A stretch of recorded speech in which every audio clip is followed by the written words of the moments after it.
Hello and welcome into this week's ARCA Menards Series Rewind show right here on Racing News Now. As always, I'm your host, Garth Allen. Thank you once again for joining me today.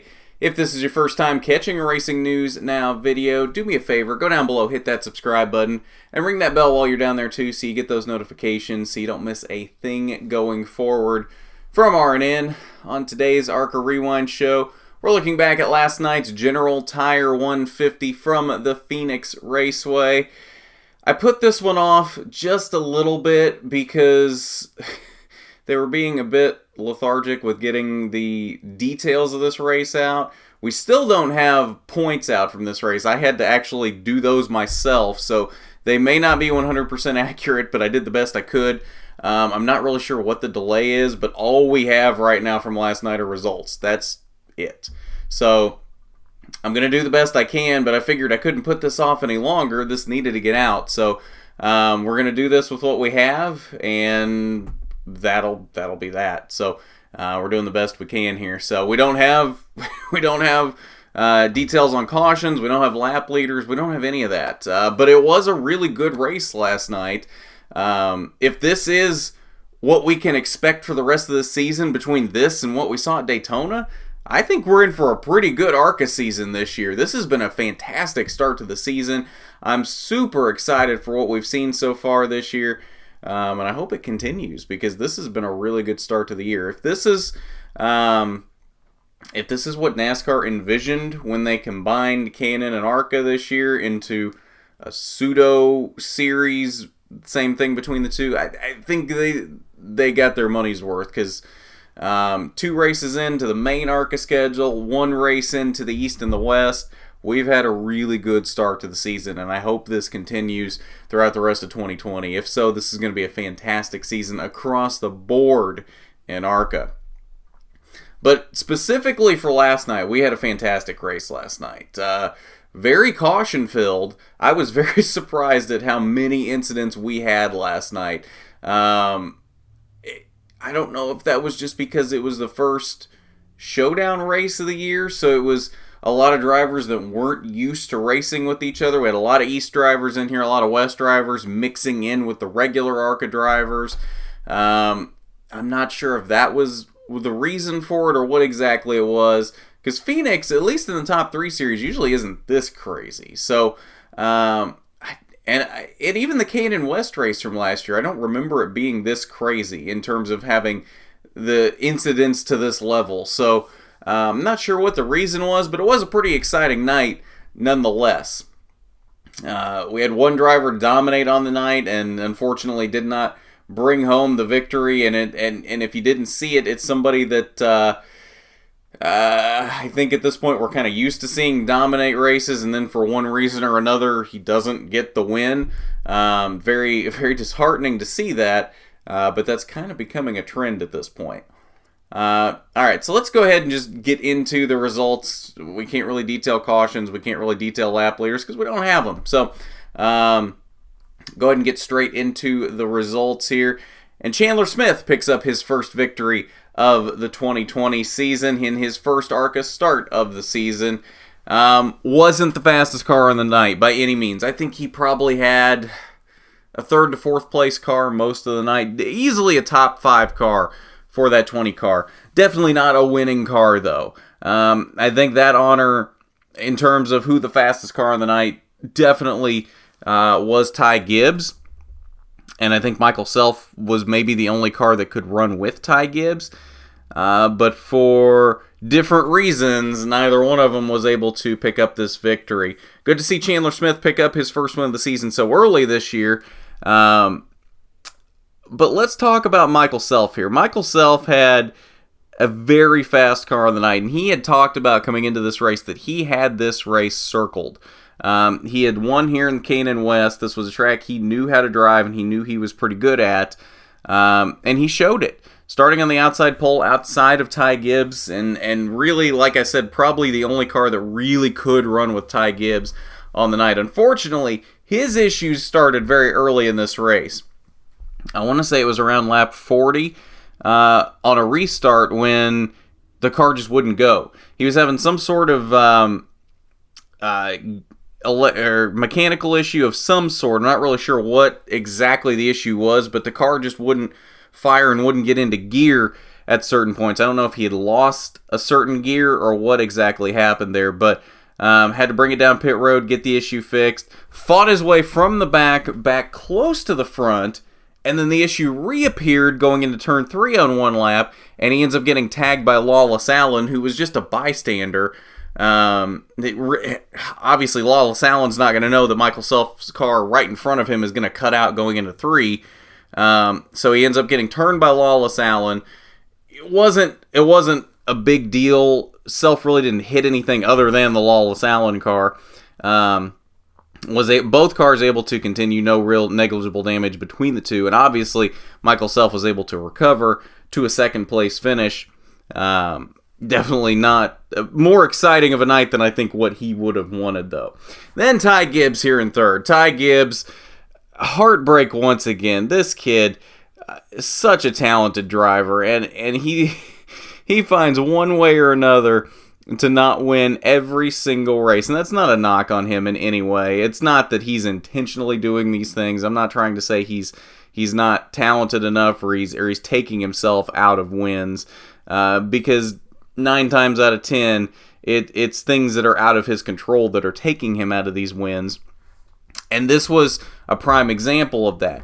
Dominated this night, by far led the most laps. Nobody besides maybe the 25 car could touch him in Phoenix. And on the last caution, he elected to come down pit road and get tires, as did Michael Self. And they both had to fight their way from mid-pack on a one-lap restart. We didn't even get an overtime or green-white checker restart. We got the green and the white together for a one-lap restart at the end of the race. And had we had another lap, I don't think Chandler Smith would have won this race. I don't know whether it would have been Michael Self or Ty Gibbs, but I don't think Chandler Smith would have won this race had we had one more lap. Because they were both right there, and another lap, and one of them would have gotten the victory. I don't know who. It would have been exciting to see who, but yeah, one more lap, and this would have been a very different results page. Tanner Gray, a very strong night for him, as well as the whole DGR Crosley contingent as a whole. Brought it home in fourth. Highest finishing DGR Crosley car at the end of the race. Then the other 17 car in the race, the 17W, normally driven by David Mayhew in the ARCA West Series. Zane Smith piloting this car for his first start of the ARCA season this year. Brought it home in fifth, and I think that was probably better than that car should have run. I think that car, at least in terms of what we have seen in the past, is not a top 5 car. Especially when you put it up against the main ARCA Menards Series team. So kudos to Zane Smith for being able to wheel that car to a much better finish than what it probably should have been in. Nick Sanchez, the highest finishing Rev Racing car there in the 6th position. Good run for him on the night. Haley Deegan landed in 7th after her 2nd place finish at Daytona. Chase Cabry brought it home in 8th in his inaugural ARCA Menards Series start. Lawless Alan waving the flag for Bill McAnally Racing on the night. He came home in 9th with his teammate Gio Scelzi right behind him there in the 10th position. And I think that was a much better night than what Gio Scelzi ran for most of the night as well. He ended up getting spun at one point in the night and then still was able to rebound for a top 10 finish. 11th through 20th, Christian McGee making his ARCA Menards Series start in the 22 for Chad Bryant Racing, brought it home in the 12th position.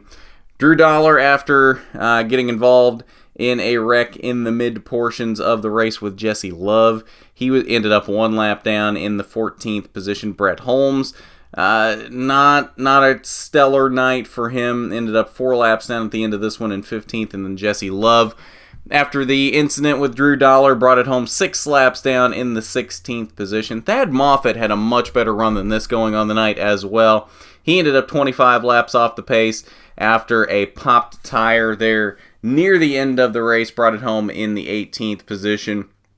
And when I say a popped tire, I mean that tire popped. It wasn't one of these where the tire just starts deflating and then all of a sudden they can't control it and they spin into the corner. No, that tire exploded going into turn 3, and Thad had no way of controlling it. The car the nose of the car essentially dropped to the ground, and he just went straight into the wall in turn 3. So a very disappointing end of the night for Thad Moffitt. I think should have been a much better finish than that. Sam Mayer also having issues on the night.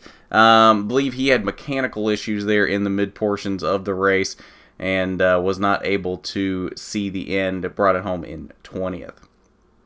Final page 21st through 24th. Gracie Trotter out early. Not 100% sure what her issue was. If she had gotten into the wall or what it was. I don't think TV ever really showed it. They just showed her kind of coming to a stop out of turn 2. So I don't know if that was mechanical issues or what exactly the issue there was.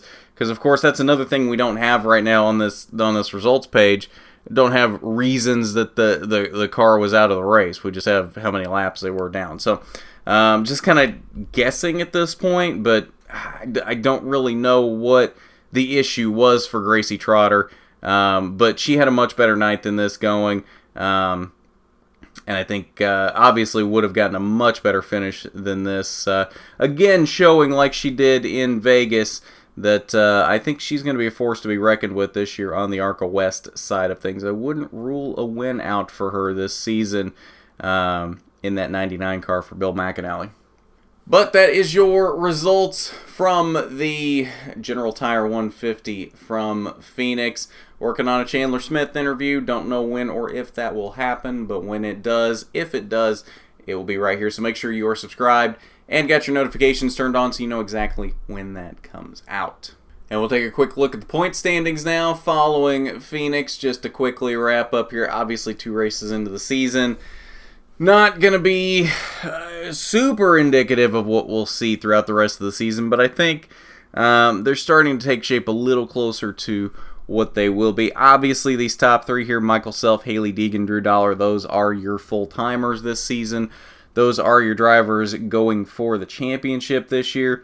And Michael Self already starting to give himself a bit of a gap over everyone else, already 13 points above Hailie Deegan. 21 points back to his teammate Drew Dollar in 3rd. And then a couple other drivers that have that were in Daytona as well, still within fairly decent striking distance. None of these are believed to be running full-time this year. Brett Holmes has announced he is on a part-time schedule. I have no idea what Thad Moffitt is doing this year. I really didn't expect to see him outside of Daytona. So to see him in Phoenix was a little bit of a surprise. So maybe Thad Moffitt's running the full year now. I don't really know what is going on there. And then Tanner Gray, I don't believe is running the full schedule since he's running full trucks this year. So the only one of these drivers that might possibly be running the full year also is Thad Moffitt, but I don't think so. Should just be this top 3 here, Michael Self, Hailie Deegan, Drew Dollar. Those are your championship contenders.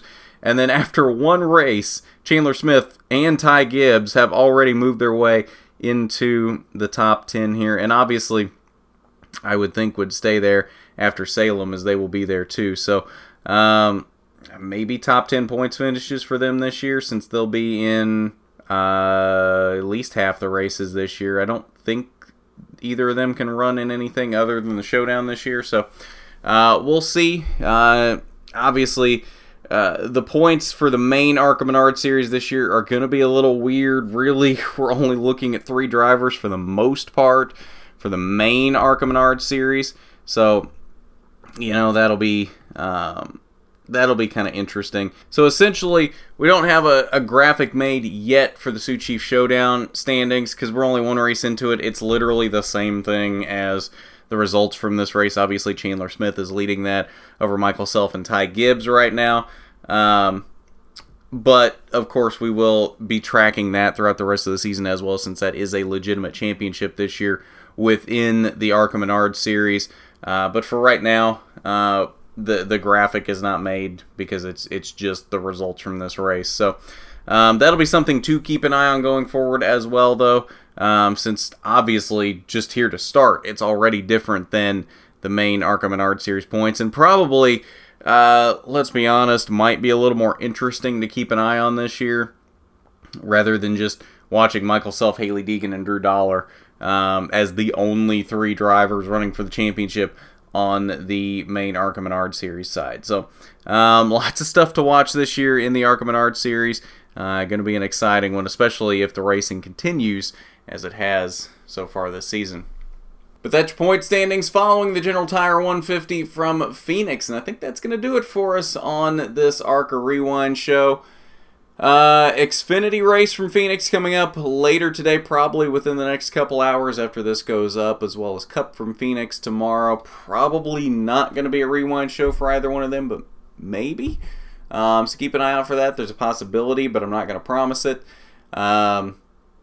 Probably another NASCAR Heat 4 stream coming up on either Tuesday or Wednesday. Diecast review, as usual, coming up on Thursday, so keep an eye out for that. It will be back to a Cup Series car this week, and then back with another ARCA Menards, another ARCA Rewind show next weekend on Saturday for the ARCA East from Five Flags. So we are now getting into the meat of the season.